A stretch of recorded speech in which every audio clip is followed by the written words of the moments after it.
You can catch Spencer McLaughlin on Locked On Ducks and Locked On Pac-12. Spencer, before we get revved up on the Oregon offense as we head toward August, any particular content that you've got coming out that you would like people to know about? Well, Locked On Pac-12 is a day-by-day, semi-personal frustration avenue, semi-engagement with people on media rights stuff. I'm only being half facetious there. Monday's show was definitely a little bit of like, gosh almighty, this is just insane and whatnot. But yeah, both shows, Monday through Friday, all year long on YouTube or wherever you get your podcasts. If you want to check out anything Oregon related, go to Locked On Ducks and Pac-12. Plenty of realignment. Also, this is a novel concept, I know, but I do talk football on Locked On Pac-12 as well. There is a football season to talk about. I know, crazy, right? There's an actual, honest-to-God football season that is less than 2 months away from starting. I can't wait for it. But there's that other thing that's hanging out there right now that we all know about. So if you're looking for content on that, go check out Locked On Pac-12. Yes, if you're looking for content on that, and we already know the answer to that. You are looking for content on that, so join Spencer on that. And again, we will be playing football at some point. That's the reason Eventually. we do all this other stuff and talk of realignment, because actually guys get on the field with helmets and pads and hit each other, and It's easy. It's easy to forget that, isn't it? Like the It is. reason it's because this is why football is the greatest. This is why it is king in America, because the scarcity of games that partially is drawn from the nature of the physical nature of the game.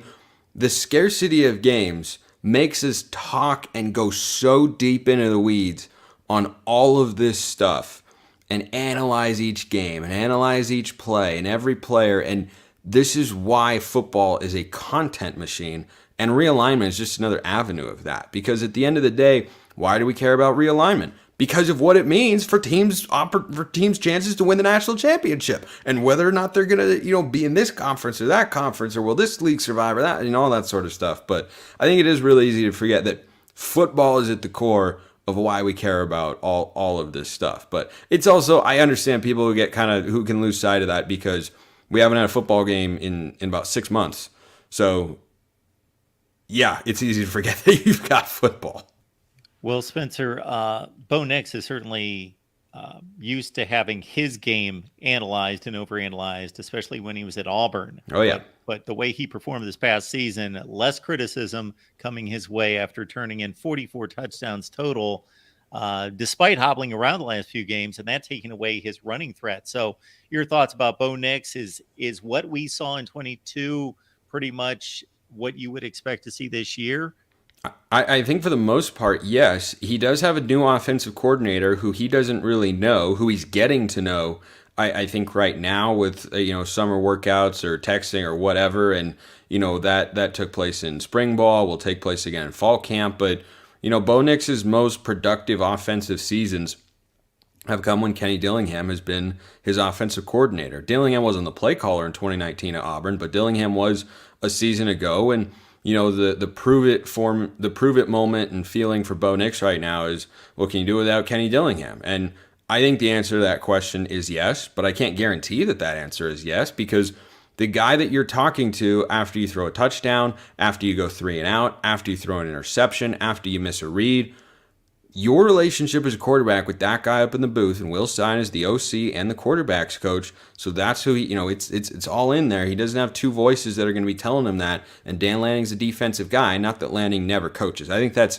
a really big misconception generally. Like, when you have a defensive head coach or an offensive head coach that were, former offensive or defensive coordinator, it's not as if once they become the head coach, in most instances, they're just never coaching players on one side of the ball. Like, that's not a thing. It's not as if Lanning has never coached Bo Nix on anything, right? Like that, it's not as if that hasn't happened. So Lanning is still there, yes, but the most important voice is certainly his play caller, right? And those two gelling and implementing what Will Stein wants to do offensively, which he's indicated is a lot of what Oregon did a season ago, and understanding, hey, when we run this player, when we have this concept, this is what we're looking for. This is what we want. There are going to be some nuances to the offense that, didn't exist a year ago. Because you have a different voice there. You have a different guy. And it's not that Bo Nix can't make that change. He's had different offensive coordinators. He had, I think, a different OC all 3 years he was at Auburn. He had at least 2 different offensive coordinators. And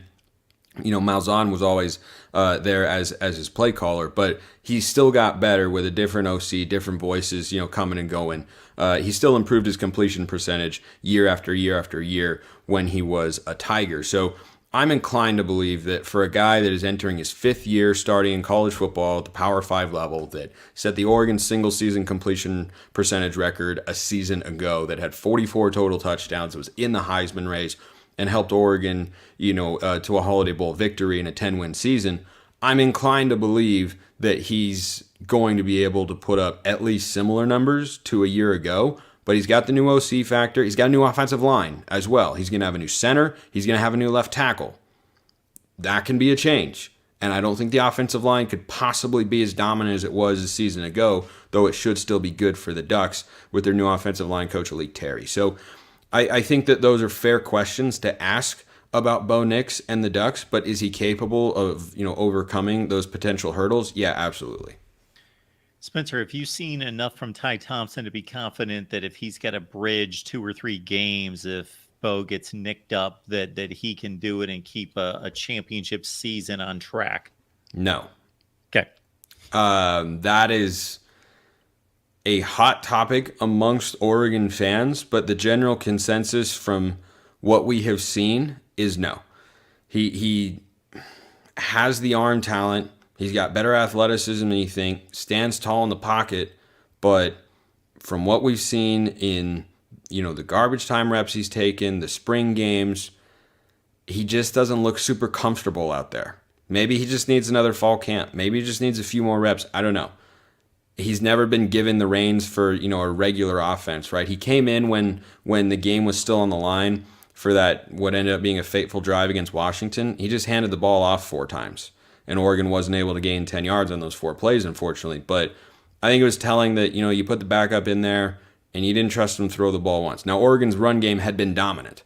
It had been dominant all game against the Huskies, so I understand coming out and running the ball first and foremost, but they did not trust him to throw the ball when they needed to be able to move the chains in a tie game late in the situation. And I think that combined with the fact that he's going into year 3 mark and, 2 different staffs have now gotten a look at him and said, hey, he's not a starting quarterback. So if Bo were to go down and not be able to play, I would not feel great about Oregon's chances because, look, I would love to be proven wrong. I really, really would. I like the kid. He's, by all accounts, he's a hard worker. He's a good kid.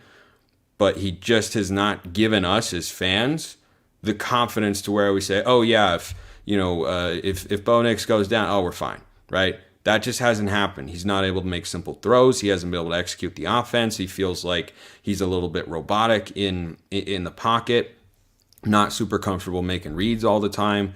A lot of the little stuff that comes with executing an offense, it just seems like he hasn't had that. He hasn't had that click. Like the light hasn't gone on for him. He just doesn't look like he is in command or in control. Whereas when Bo is there, you never have any doubts about whether or not he feels that way. Folks, check out Spencer's work on Locked On Ducks, Locked On Pac-12 as well. And since you went there, Spencer, with the offensive line, you mentioned the 2 key pieces missing from 2022. I'm seeing 96 starts coming back, though, so they do have some veterans coming back. And, of course, Josh Connerly is the guy that people are excited about just because of his recruiting ranking and 5-star, and he could turn out to be, the next great Oregon offensive lineman. But, yes, they performed so well last year that can it be reasonably expected that they're going to meet that mark this year? No, I don't think that's a reasonable expectation, even if everything goes as well as we'd like it to along the offensive line, because you were losing a 6th-year starting center that you had last year in Alex Forsythe. You had an offensive line that did not follow Mario Cristobal down to Miami, but stayed with the Ducks. And that was an offensive line that had been built, that had been coached to be an elite unit, and they had been recruited that way, and that is exactly what they were. And across the board, they had depth, they had positional versatility, they had experience, they were smart, and they were just good. They were just really, really good, except they kept committing false starts last year in the red zone. I don't know what was up with that. But other than that, they did an excellent job. I mean, it's probably, in my lifetime, Mark, I think the best offensive line Oregon has ever had. Georgia did not set, for everything that went wrong in that game, Oregon ran the ball at 4.5 yards a carry. Not bad. Bo Nix was not sacked. Not bad. You had other things that just didn't go well. Offensive line was not the problem in that game. And that was the national champion. That is how good that O-line was. And they had allowed 1 sack through the first 8 weeks. One sack in 8 weeks of football. I don't care if you have a mobile quarterback. That's not normal. You can't, I just cannot see how, despite all the talent they have, they do have some returning production, but you're working in a new center, a new left tackle, and part of this is going to come down to Bo Nix as well, because he's got to get them into the right play calls. He's got to get them into the right protections. That's partly on him, and he deserves some of the credit for last year as well, and his mobility contributed to those stats. But I just don't see how, when you have a 6th-year starting center in college football, and you have other guys who have been starting for 2, 3, or 4 years on the offensive line, I just don't see how the group can be as good as they could still be top 20 in the country.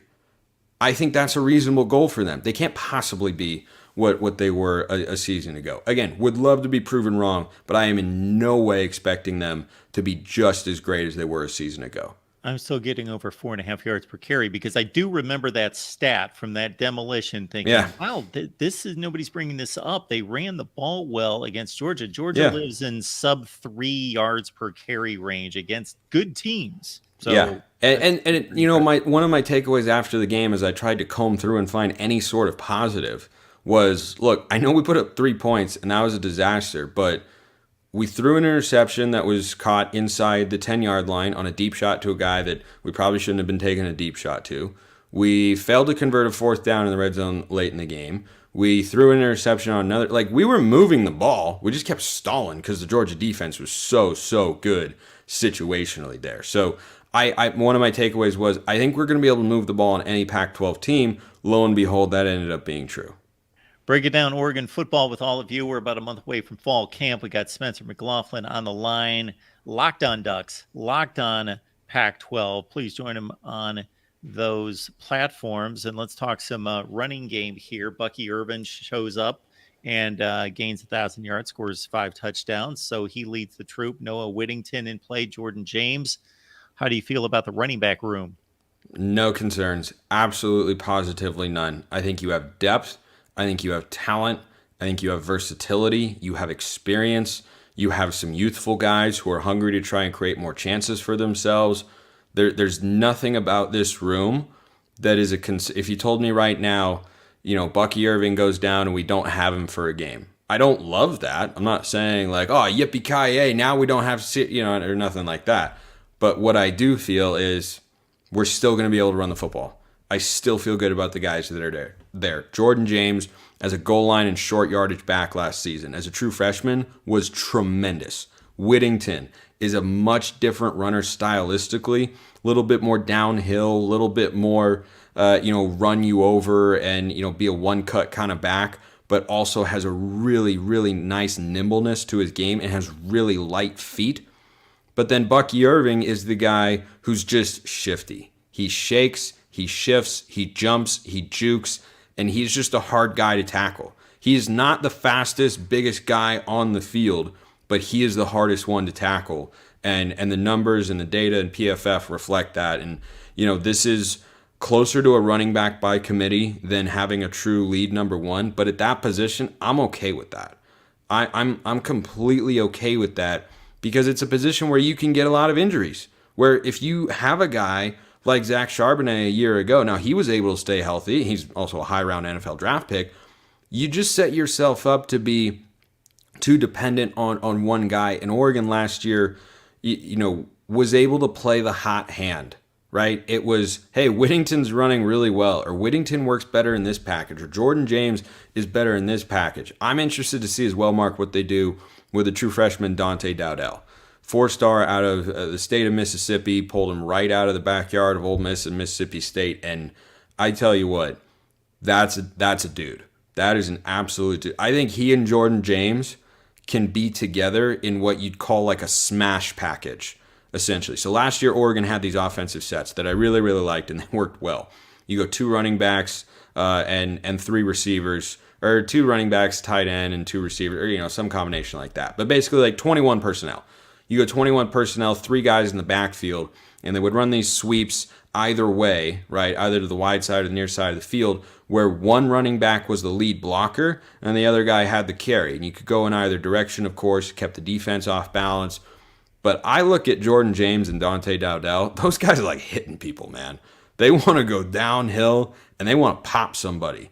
And they will get it. And Bucky Irving's a great blocker, too. Bucky Irving's a really, really good blocker as a running back. But I could see a package this year in the goal line where you have maybe Dowdell as an up man if you go, power I, or you have 2 men in the backfield and one of them's a lead blocker, because those are just tough, physical downhill runners who are hungry too, right? It's not easy to get carries in this backfield. You've got Bucky Irving, Noah Whittington. Those are 1A, 1B, very clearly. So I think those guys are hungry to show in every snap that they get that they're worth being out there, or that they deserve to be out there.